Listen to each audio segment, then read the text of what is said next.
People are constantly raising the bar. Sacrifices need to be made. What would you guys say are your biggest weaknesses? You are your enemy right now. The success of life. Just a fucking podcast. Hey guys, welcome to the Student Side Hustle. This week I'm speaking to Malik Mercier. He is from Ithaca College in America. So, Malik, how did you get into wanting to be a reporter? Because that is such a it's not like a weird thing, but it's just so unique to other people our age. Like, I don't know anyone else in my life who is wanting to do that because it's such a unique and it's such an admirable aspiration because it's so hard to do. Yeah, it's so true. I think reporting is I think a lot of people think facts, and sometimes in America they might think CNN, and that's very hard news and politics. And so it may not really appeal to a lot of teenagers, but I think what got me into it really was, first off, I was very interested in news from the beginning, and TV news in particular. I loved visual things. And so when I got the opportunity to go to this program called Get Real with Your Dreams, and it was by WABC TV anchor Sade Baderinwa, and she's a news anchor, a local news anchor in New York City. And so she invited pretty much all the kids in the viewing area that were high school students. And so I thought, of course I'm going to go. I was in this Disney Volunteers program. And her stage manager was actually the head of that. So I was like, of course I'll go. I'm definitely going to, this is going to be amazing. And it was just a panel of actors, reporters, directors. And at the time I was a drama major in high school. So I thought I'll definitely get to learn more from the directors. And then I also was I'm interested in news. Why don't I go to the live reporting session too? Yeah. And when I did, I just felt Lisa Ferry, she was David Muir's head writer, and he's actually alumni of Ithaca.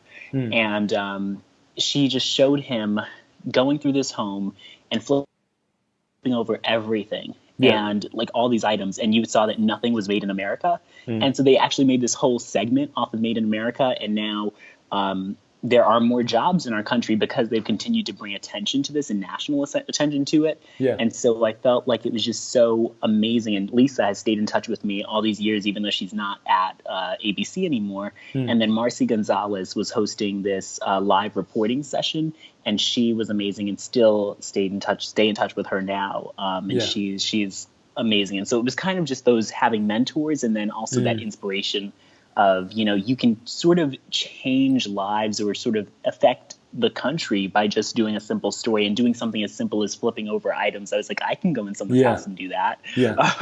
That's what it was just amazing. It's so the thing you did with Instagram about, what is it called? March for Our Lives. I think that is such a good example of it. Because that has such a huge effect on people's lives. How did you get into that? Did Instagram reach out to you because of your good content, your good voice? How did they go and do that? How did that happen? It's so interesting that you say that too, because I've not been able to I fully process it yet. I'm still very much dealing with how did this happen? This is amazing and so cool, and I'm still processing it. And so I think that that's really interesting that you make that simple connection. It's true, you sort of are changing lives with your content. And so I think that when it came to Instagram, they did actually reach out to me, which was something very shocking to get an email from an Instagram producer who would, by the end of the week or before the end of the week, turn into my producer. Was kind of insane. And she just emailed me, Alina Grossman, a producer at Instagram, and she just said, we have an idea. Can you talk tonight? Are you down for this sort of thing that I can't tell you yet unless you call me? And I was like, of course I'll call. And so I called that night, and that was the Monday before the march. And she had just said, we're thinking of, having you host our coverage. I've already told you too much. Are you in? And I was just like, yes, because I really do want to be a national reporter one day. And so I think this was a huge national story. It was about students, which is why they were sort of looking for a student. They wanted someone who was going to be, I guess, old enough to check into a hotel, but yet young enough to relate to high schoolers where this sort of movement was birthed in high school, I think. And then also, being in college, right out of high school. So you sort of are, and you're learning journalism. So you're getting I was in that sweet, I guess, college freshman spot. Yeah. And then I also just had a lot of things. And what she told me was that when she was looking through all of the accounts, because they basically had like a company send them a database of student reporter related accounts, I guess. And when she was looking through all of them, what stood out about me was not only that, like, I had a website, I had a reel, I had like all this stuff, but it was also that I was doing news on Instagram stories, and that's what they wanted me to do. So they were like, do we choose someone who doesn't have any of their highlights showing, that they've done news on Instagram story and they've been at a scene and used Instagram to tell the story.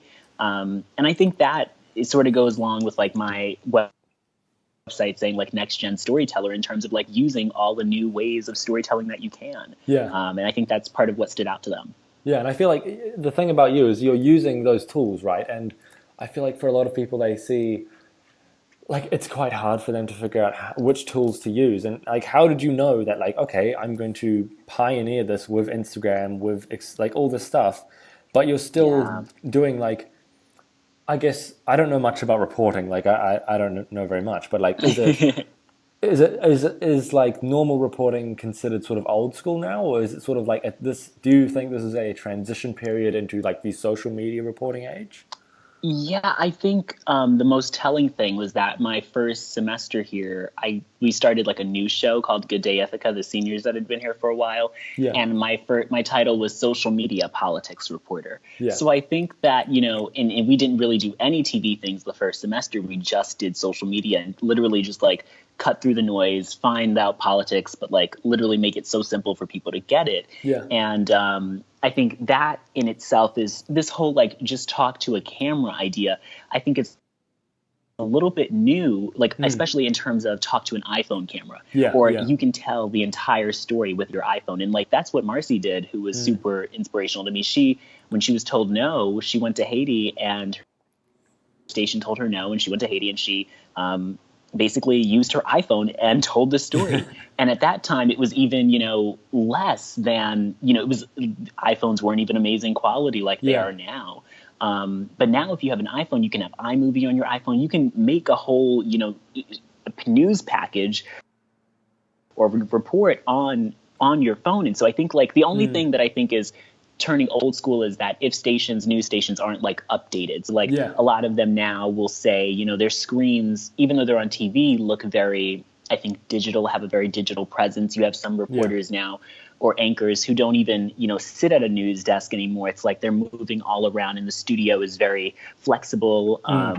And so it's very, I think that's sort of what's changing. But I think that idea of standing in front of a mic and telling, what you saw is no longer going to be, it's just not going to be, what people look for. Now they want you at the least moving on camera.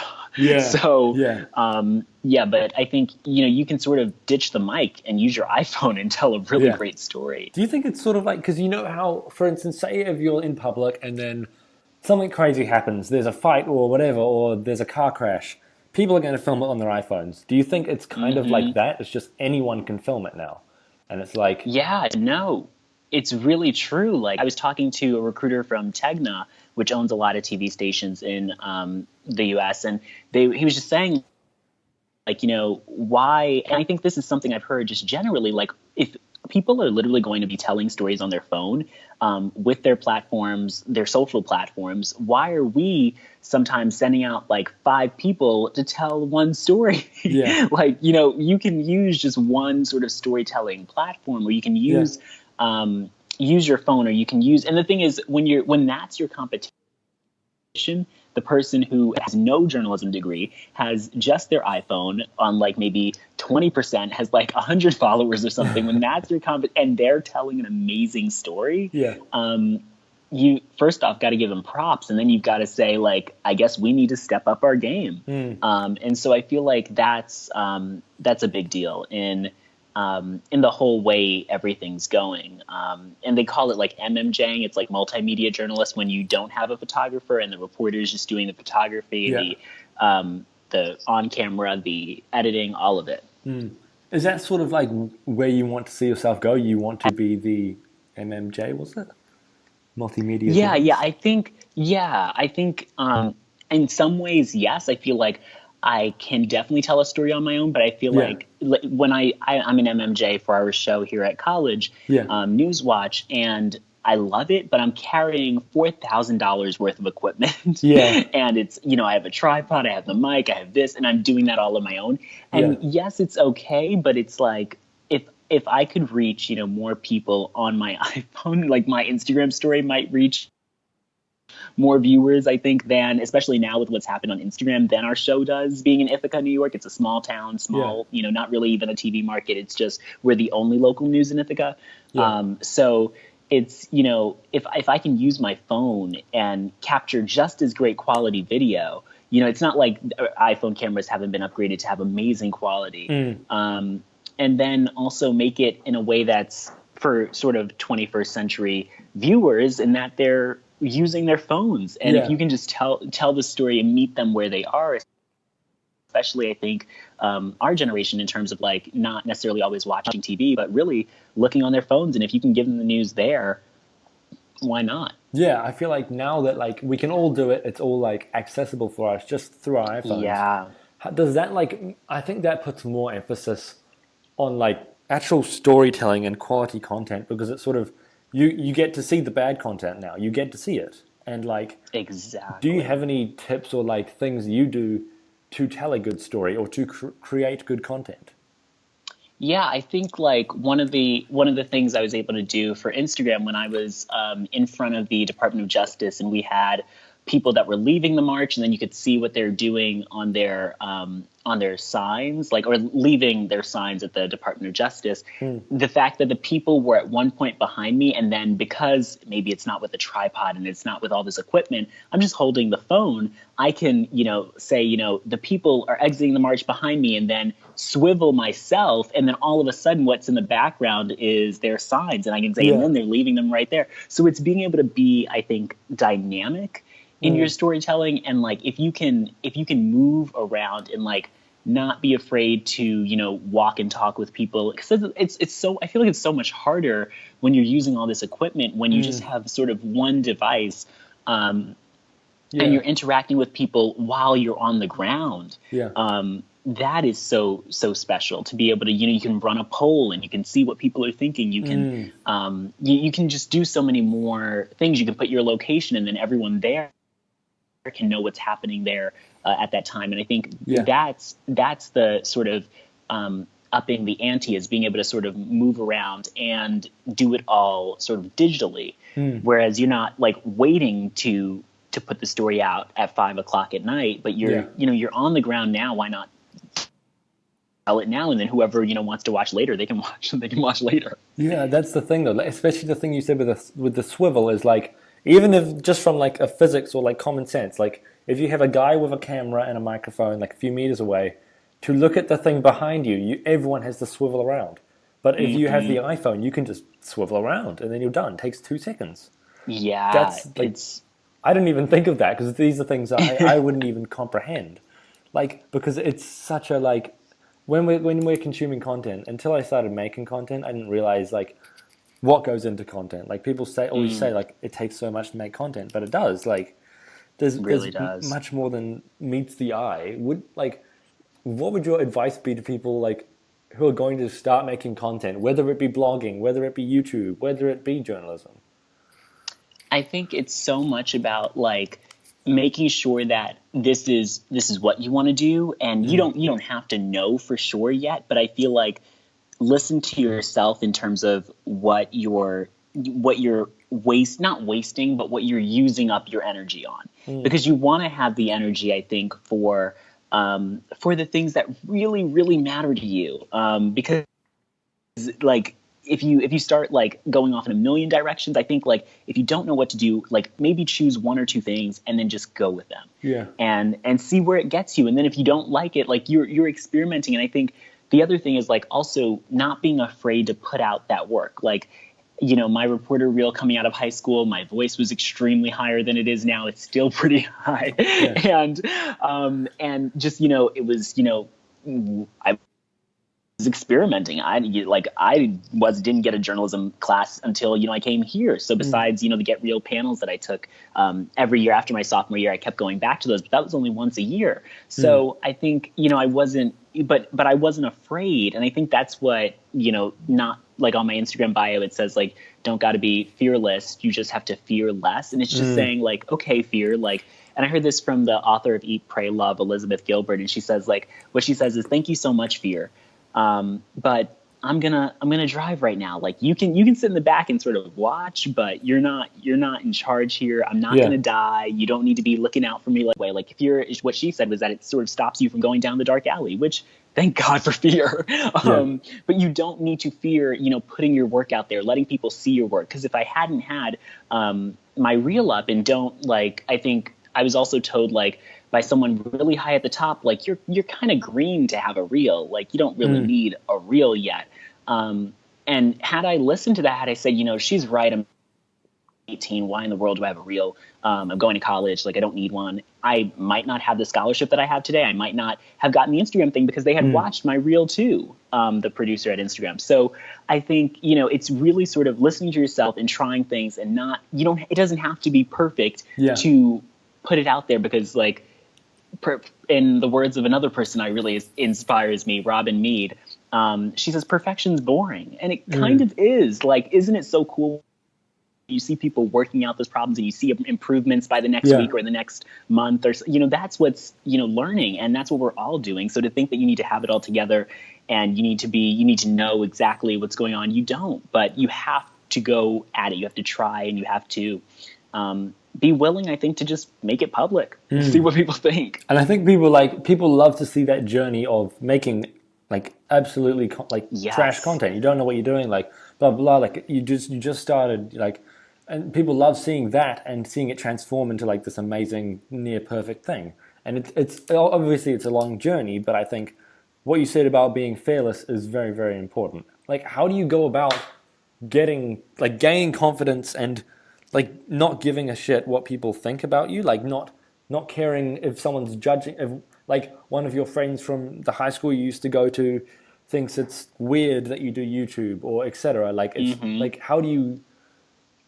you personally get over that sort of like either fear of judgment or fear of anyone like looking and be like haha, or like just generally being confident?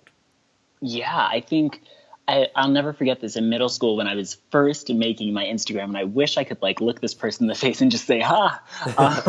But she said to me, when word had gotten out at school that I was making an Instagram account in middle school, this girl had said, what's Malik even going to put on his account? His birds, like his pets, like what in the world's going to be on that page? Like that doesn't even, she was just laughing. She was like, that doesn't make any sense. Like there's not going to be any pictures, whatever. And now to think that Instagram saw my account to be valuable is quite insane. And yes, it took middle school, maybe that's 2 or 3 years, and then all of high school, and now I'm in college, so maybe 7, 8, 9 years until that happened and the validation from Instagram. But you really, I think, and it's so hard, and I don't think I've mastered it yet, but you have to sort of believe in yourself. And I think even tell yourself that you believe in yourself before you actually do, or because I think no one else is going to believe in you, especially if you don't believe in yourself. And I think people are everyone's on their own journey. And I think you have to remember that like you are living your life, and it's not like it's so hard, because I think even in college, I've seen it so much more where people are so competitive. And, especially in the journalism, especially the TV journalism field, I would say like, what station, what market number, how many viewers is how many social media follows. It's very, very competitive. Even if people don't talk about it, you just feel it. And I feel like you just have to sort of, say, like, be real with yourself. And, I think like everything happening in your life is sort of your truth. And if you can just sort of speak your truth and not, know that that's what's true right now. So like, it doesn't have to be perfect again. And it doesn't have to be, your confidence, I think, is consistently growing. And I feel like what helps my confidence and why I'm so much more I'm a tour guide here, and we had a group come in, high school, I think, from my community of Brooklyn, actually. And so I was super excited, but I had no idea that at the time. And I know in high school, had you told me to speak to, a ton of high schoolers that was thrown into literally a second before, and, say, welcome to Ithaca College, and you're getting ready to go to the dining hall and walk them over there alone with, their teacher or whatever, maybe 60 kids, I would have been like, you're kidding. They're going to judge me. They're going to look at me. They're like, we're the same age. And it's true. They're going to judge you. They're going to look at you. They're going to think what they think. But at the end, you and your journey. Yeah. And not everyone's going to see that. But I think the more that you sort of, maybe say to yourself in that moment, like, kind of nervous right now, kind of like don't know because I feel like that's, that's the truth, and that's okay. I think the more you're honest with yourself, the better everything gets. Yeah, I definitely agree with that, because I think even if you are nervous, even if you are scared of the 60 kids, like, I think the best thing you can do is even like acknowledge that in the conversation, and just be like, if there's 60 of you, oh, that's scary. But like, just even 60 to 1, right? like, just make a joke. Like, I feel like it's definitely like, and with the competition thing, I think it's very like true, because even just with like friends one-on-one, like, there's always, especially I find with my male friends, there's always this like need, not with everyone, but there's a very consistent need to want to be the best. And it's like, I try to avoid that as much as possible, because you could be the best at one thing, but you can't be the best at everything. It's just not possible. And there's no point in saying, oh, I'm better than you. I'm not better than him. I'm better than you, because I just don't think it's relevant. And I think there's no need to be it's like... not. It's just like... And I think it just breeds negativity. It does. And I think the other thing I was going to say is that I think the more you go with you, like, that's when things like the Instagram thing that happened to me will come along, because and that's what will help give you the confidence, right? I think after a while, it's being able to stand on the fact that I've had like people I think amazing say they're inspired by me, like Marcy, who, I was that little high schooler in her session for an hour in my sophomore year of high school. And she's on GMA and, World News Tonight and all these amazing national shows. And she says, I'm inspired by you. And like, I think you'll get, and then when you host something or, whatever it might be, that will all continue to give you the confidence. And if you don't allow yourself to take that, like, if you don't allow yourself to put yourself out there first, I don't know if they'll ever find you. I don't know if, how it will work out. And I think in the end, probably all works out, I think. But, you can make it so much easier for yourself by showing up to do the work. Yeah. I think that's so important, is like, actually, and I think one thing that's really good that you mentioned is like how long it takes to get that recognition from Instagram. Like, I feel like there's a tendency for people to think, oh, Malik must have only been doing it for like 3 months. Like, no, like, you've been at this for a long time. And it's like, things take ages to get like to a level where, as you mentioned with that person, like the person who is like doubting what you do with Instagram, it's like, once you get to the point where you can say to the, like, or like, if you would feel like you've sort of proved them wrong, that takes ages. Like, it's not an overnight thing. And it's like, how do you personally go about like gauging? One thing that I always find quite hard is gauging how much work to put in between, like, if you combine that and uni and staying mentally sane, like, how do you go about balancing all of that? It's so true. I think I personally don't really believe in balance, which I think is people always, use the word balance, but I heard once that like, you never really are in balance. And I think sort of thinking of yourself as more of like something that ebbs and flows, and you sort of feel, sometimes something else may need more attention, or I think your heart will almost give you more of a like, what you love more you might do more. and that's okay. Like if you love your family more, maybe your work life is going to sort of suffer a little bit because you're just like, I need, I need to spend more time with my family, and like I need to catch up on that. And so I think, that's sort of what we all are. And so I feel like if you can focus on sort of what you like more, that helps you in the ebbing and flowing and moving throughout life. Like, I think the thing that is great about you is you found something that you're really passionate about and you are driving it home. Like, you are just driving it to a home run. How do you go about finding that? Because, like, for me, it came relatively easily. Like, I don't know how I stumbled upon podcasting, but I just kind of did. And then, like, with fitness as well. I love that you did. You're amazing at it. Thank you. Like, it's like... It's just like it just sort of came quite naturally to me. How did you stumble upon it, and do you have any advice for other people to stumble upon the thing that they love?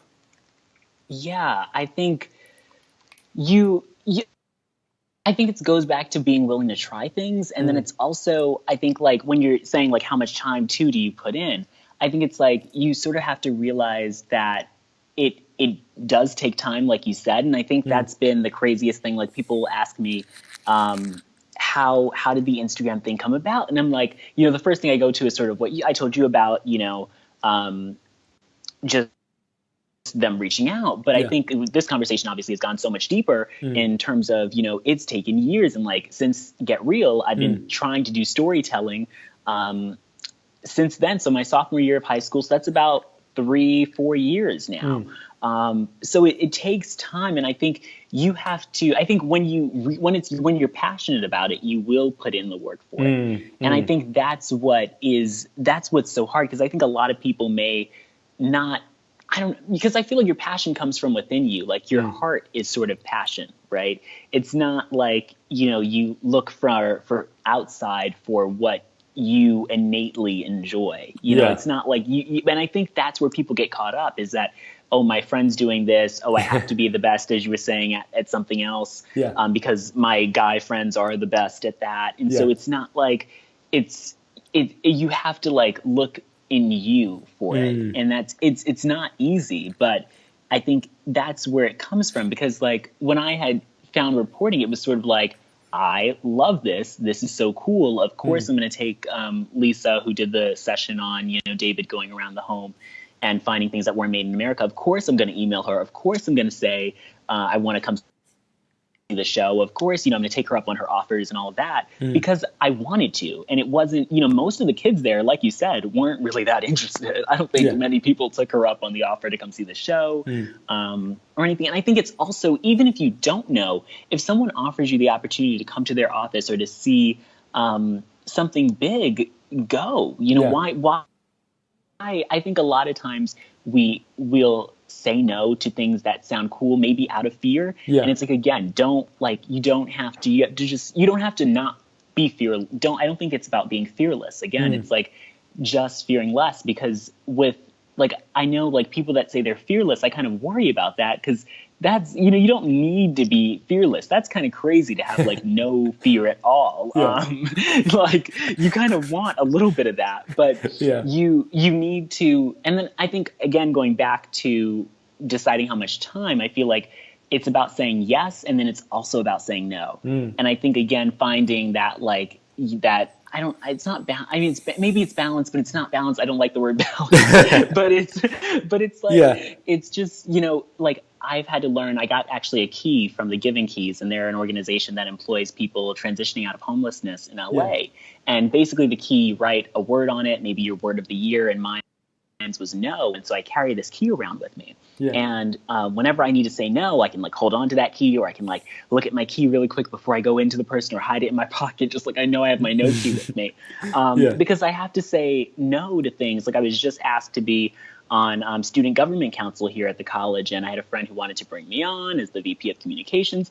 And I started realizing, like, I don't like government. Like, that's why I want to be a reporter. Not that I don't, it's just not me. I just can't, like, I want to report on it. I want to talk about it. I want to, figure out ways to make sure that the government's doing the fair thing. Not that they're, I don't want to be on the government. Like, that's like opposite all of my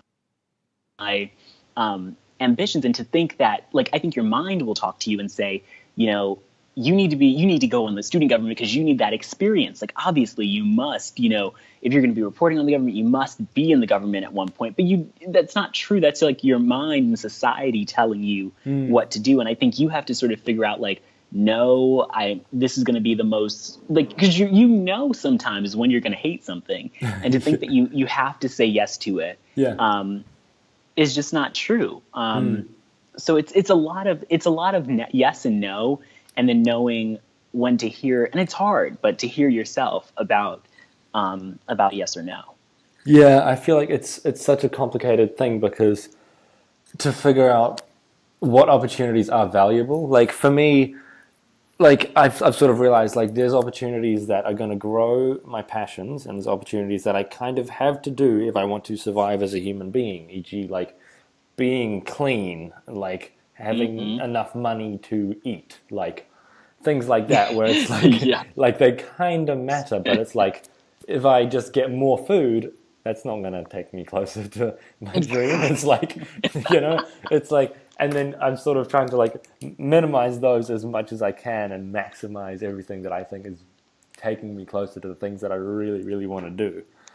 I think that those are like simple examples, but I think there's more examples of it in the wider world. But what about when it comes to like things that sort of keep you like happy, confident, and productive? Because I know for me, it goes through a lot of, like, as you said, like ebbs and flows. Like, I find during university, I am a beast. Like, my God, I can record like 20 podcasts. Not really, like I can just go ham in a day. I hear you. It just flows. And then other times it's just like, what did I even do today? How do you sort of keep it productive and keep it happy and flowing? Yeah, I think going off of that, it's not just happy or just sad or just productive. You're feeling all of them, right? Yeah.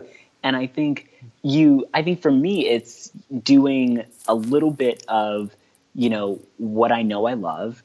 And sometimes that's like, and I think it's also working on things for you. Like, I work on my blog, or I work on, and I want to do this more. And I think that's, again, where you have to start saying no to opportunities and things that, not opportunities, but, or chances you have to take on things, because you'll take on a lot and then you're just so inundated that none of it is really something that's just for you. Yeah. Because I think a lot of things present themselves and it's like, this is kind of for the school, or this is, like a tour guide, that's for the school. I do the radio, that's like school related / it's a passion because I love the news, but it's also not just my thing. It's not, fully growing my, now I think, brand we speak of. And so it's a lot of, like, for me, just sort of making sure I connect with my audience, and I love doing that, and that's just my thing, and I can say whatever I want on my Instagram, and like, that's so cool. And my blog, I can also, go anywhere with that, and it's my creative space.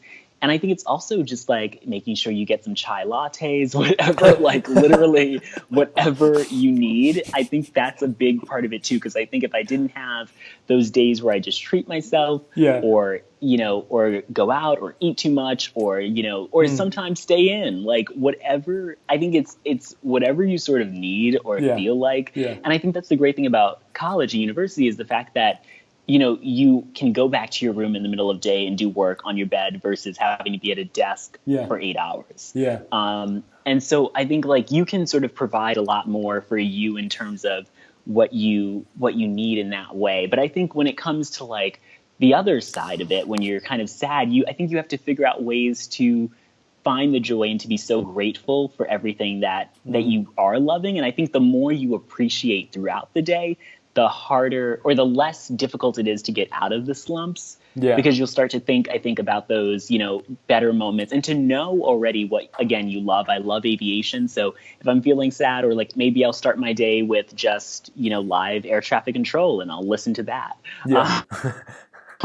Or a good, like, Discover Weekly song on Spotify, or, all those things that really do help push you through. But I think it's also just keep a good attitude, and it's hard, but when you're grateful, and when you're having fun, and when you're doing what you're passionate about, it's not that difficult. I mean, it's difficult, difficult, but it's just become so much easier than if you didn't have those things that you innately care about. I feel like and I it's think such a like it's so intense to like, especially just like these years of our lives, like they are intense. They're going to be roller coasters, ups and down. Like as you said, like it's you're going to be feeling all of them. Like you're not just going to have a happy week and a sad week. Like you're going to have a happy, sad, bad week. Like it could be all kinds of things. Like it's very. I think like everyone's day is very complicated. Like you'll have mood swings. You'll have bloody like homework that doesn't go the way you want, test results that you hate, like etc. Like there's gonna be things, and there's gonna be good things, bad things, like etc.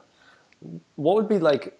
I don't want to get kicked out of my study room, but what would be your final piece of advice for the average student, creator, human being who wants to be successful, be happy, be confident in 2018?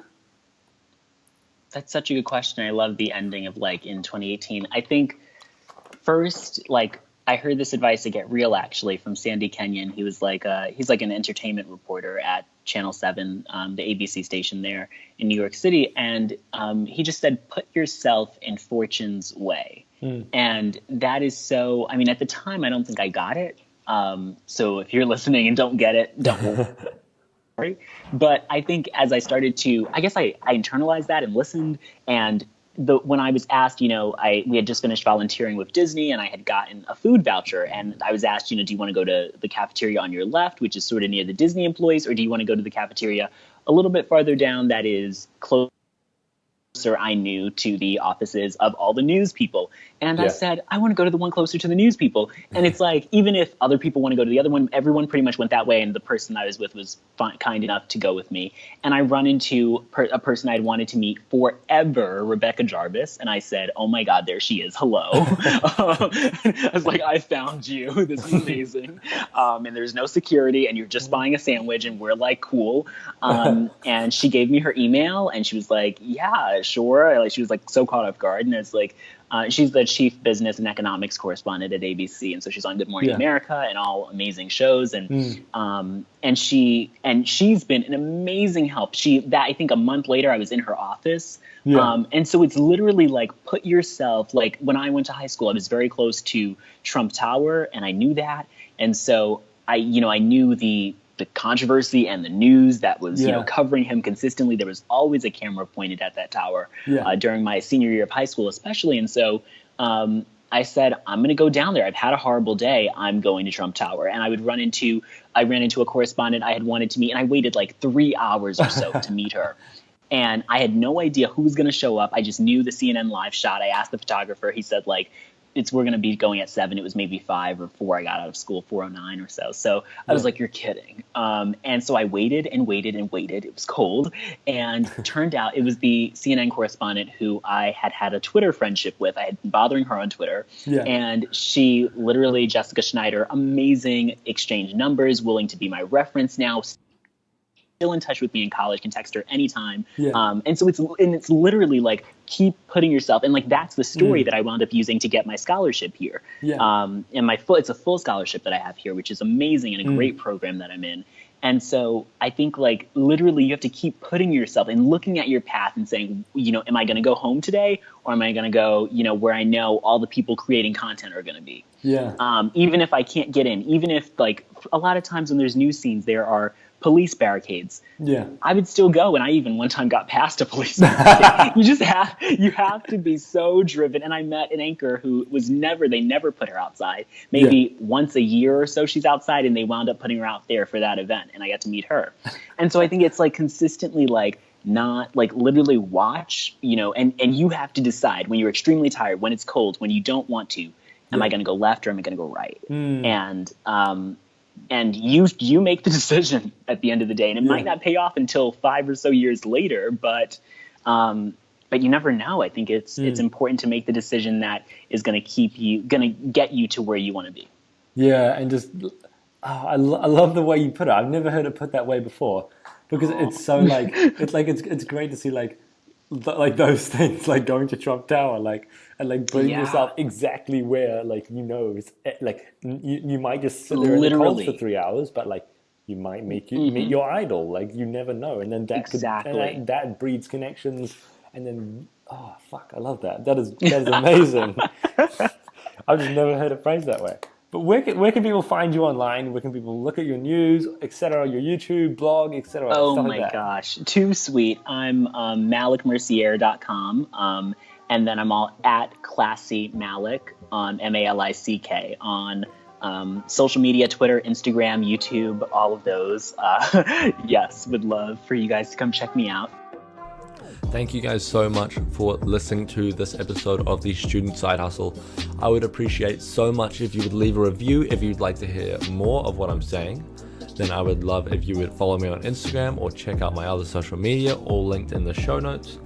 And again, I would just like to say thank you so much for listening. Have a wonderful evening and study hard.